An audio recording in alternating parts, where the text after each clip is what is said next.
अस्सलाम वालेकुम dear students, कैसे हैं आप सब लोग। उम्मीद करती हूँ कि आप सब लोग खैरियत से होंगे। आज क्लास 9th फिजिक्स का हमारे पास चैप्टर नंबर 3 का लेक्चर है न्यूटन का सेकंड लॉ। आज हमारा टॉपिक है Newton second law of motion. Last video में हमने डिस्कस किया था न्यूटन्स का फर्स्ट लॉ, ठीक है, कि जिसमें हमने ये डिस्कस किया था कि external unbalanced net force is required to produce a change in velocity, कि अगर आप किसी भी ऑब्जेक्ट की वेलोसिटी में चेंज लाना चाहते हैं तो आपने अनबैलेंस्ड एक्सटर्नल फोर्स लगानी है और नेट फोर्स जो उसका कंबाइंड इफेक्ट है वो जीरो नहीं होना चाहिए। इन वेरी डिटेल हमने वहां पे डिस्कस किया कि कोई भी ऑब्जेक्ट है वो अपनी स्टेट को मेंटेन रखता है, अगर वो रेस्ट में है तो रेस्ट में ही रहता है, मोशन में तो मोशन में ही रहता है, जब तक आप उसके ऊपर एक्सटर्नल नेट फोर्स नहीं लगाते। और जो ही आप नेट फोर्स लगाते हैं तो उसकी वेलोसिटी में चेंज आता है जिसको हम कहते हैं acceleration. So what produces acceleration या व्हाट कॉजेस एक्सेलरेशन? एक्सेलरेशन कौन काज करता है? That is unbalanced external net force, ठीक है। Unbalanced external net force, all these concepts हमने लास्ट वीडियो में डिस्कस किए हैं।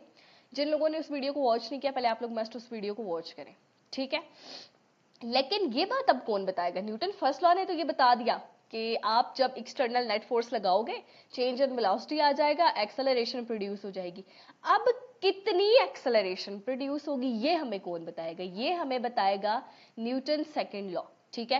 न्यूटन का सेकंड लॉ हमें क्या कहता है? The acceleration of an object, यहाँ पे मैंने बुक से स्टेटमेंट लिखी हुई है, the acceleration of an object as produced by a net force. Net force की वजह से जो हमारे पास एक्सेलरेशन प्रोड्यूस होती है is directly proportional to the magnitude of the net force. इसका नेट फोर्स के साथ, उसके मैग्नीट्यूड के साथ डायरेक्ट रिलेशन है।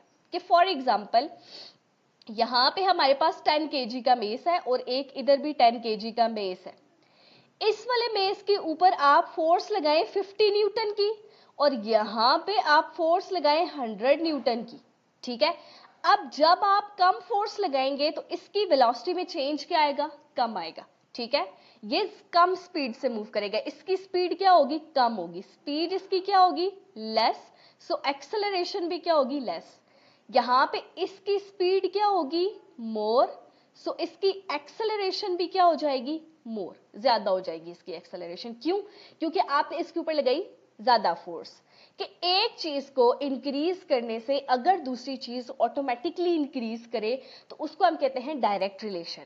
यहां पे हमने कहा कि net force is directly proportional to the net force, ठीक है, सॉरी, द एक्सेलरेशन, जो नेट फोर्स की वजह से एक्सेलरेशन प्रोड्यूस होती है इज डायरेक्टली प्रोपोर्शनल।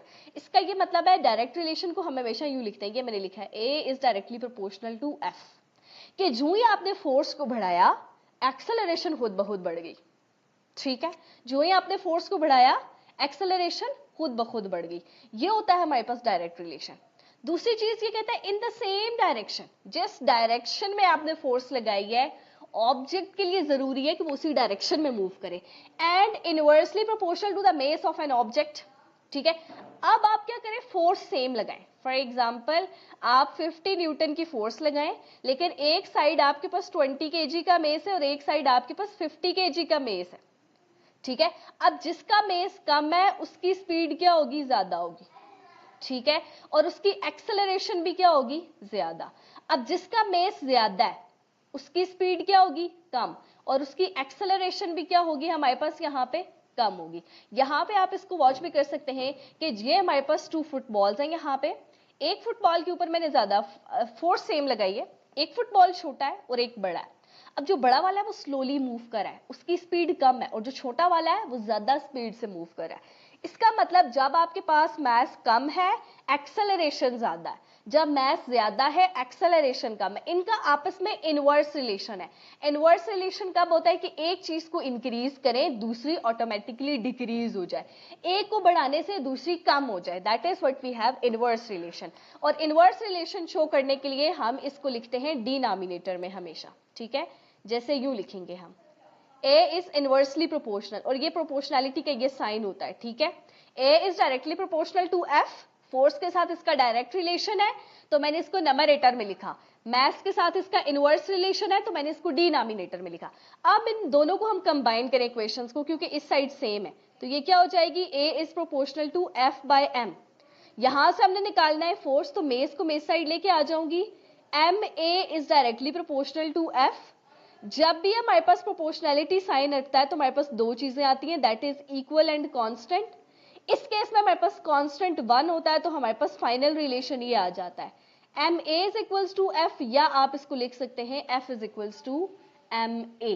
ठीक है, सो की कंसेप्ट यहां पे क्या है कि जितनी ज्यादा आप फोर्स लगाएंगे उतनी ज्यादा एक्सेलरेशन है, जितना कम मेस है, ठीक है, उतनी ज्यादा एक्सेलरेशन, और जितना ज्यादा मेस है, मोर मेस लेस एक्सेलरेशन, कि फोर्स के साथ एक्सेलरेशन का डायरेक्ट रिलेशन है, फोर्स को बढ़ाने से एक्सेलरेशन बढ़ेगी, मेस के साथ इनवर्स रिलेशन है, मेस को बढ़ाने से एक्सेलरेशन कम हो जाएगी। जैसे आपने फोर्स 1 न्यूटन लगाई तो एक्सेलरेशन ए है, आपने फोर्स को डबल कर दिया तो एक्सेलरेशन भी डबल हो गई 2a, लेकिन अगर आप मास को डबल कर देंगे तो acceleration is a divided by 2, इसका मतलब है हाफ हो जाएगी एक्सेलरेशन। एक्सेलरेशन कम हो जाएगी जब आप मास को डबल करेंगे। ठीक है, so acceleration is directly proportional to force and inversely proportional to mass.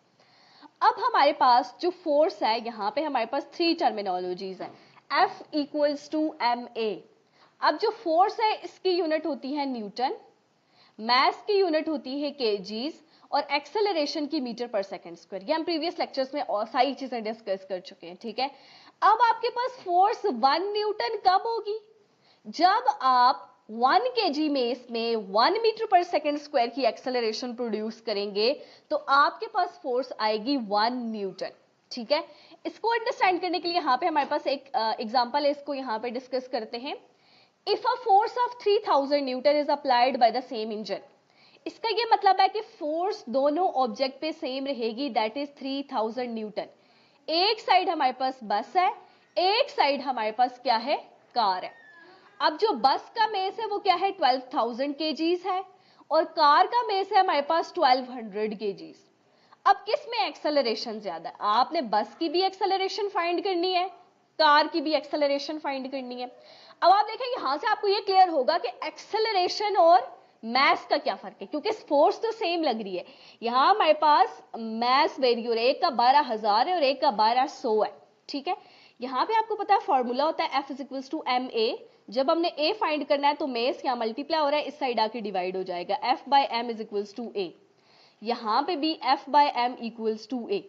अब फोर्स दोनों केसेस में सेम है, 3000, यहां पे मेस है 12,000, ठीक है, और यहां पे हमारे पास फोर्स है 1200, और यहां पे हमारे फोर्स हमारे पास है 3000 और मेस है यहां पे हमारे पास 1200। ठीक है, अब आप देखिए इसके 2 जीरोस से कैंसिल, यहां पे 3 जीरोस से कैंसिल।